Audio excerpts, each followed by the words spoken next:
Where to invest, एक घर में या फिर प्लॉट या लैंड में?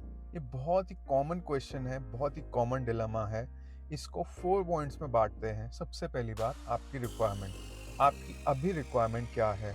अगर आपको रेंट से छुटकारा चाहिए, आपको इमीडिएट कंजम्पशन के लिए घर चाहिए, तो you should definitely go for a ready to move in house.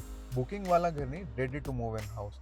साथ ही अगर आपका एक घर है, आपको इन्वेस्ट करना है, आपको एप्रिसिएशन अच्छा चाहिए, तो then you should go for a land या फिर प्लॉट, क्योंकि लैंड और प्लॉट की एप्रिसिएशन काफ़ी अच्छी होती है as compared to any commercial और residential. Second point is regular ROI. अगर आपको रेगुलर आरओआई चाहिए तो आपको डेफिनेटली एक रेजिडेंशियल प्रॉपर्टी में इन्वेस्ट करना चाहिए, क्योंकि वहाँ पर 2 से 3% का रेंटल आपको आराम से मिल जाता है। साथ ही प्लॉट या लैंड में ऐसा नहीं होता, क्योंकि वहाँ एप्रिसिएशन होती है पर आपको रेगुलर आरओआई नहीं मिल पाता। थर्ड पॉइंट, हम बात करते हैं ओवरऑल एप्रिसिएशन की। देखो, ओवरऑल एप्रिसिएशन अगर आप देखोगे कहीं भी, बिकॉज लैंड की शॉर्टेज होती है, कहीं भी आप जाओगे लैंड की शॉर्टेज होती है। तो जिस स्पीड से लैंड या प्लॉट बढ़ता है, एक अच्छी जगह में आपने इन्वेस्ट करा है, तो लैंड और प्लॉट का एप्रिसिएशन हमेशा एक हाई राइज के एप्रिसिएशन को बीट करेगा।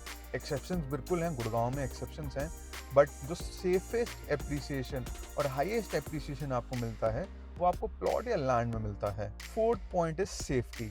देखो, अगर आप ड्यू डिलिजेंस करोगे तो हर इन्वेस्टमेंट सेफ रहती है, बट यहाँ हम बात करते हैं एक अंडर कंस्ट्रक्शन प्रोजेक्ट की या फिर एक प्लॉट या लैंड की।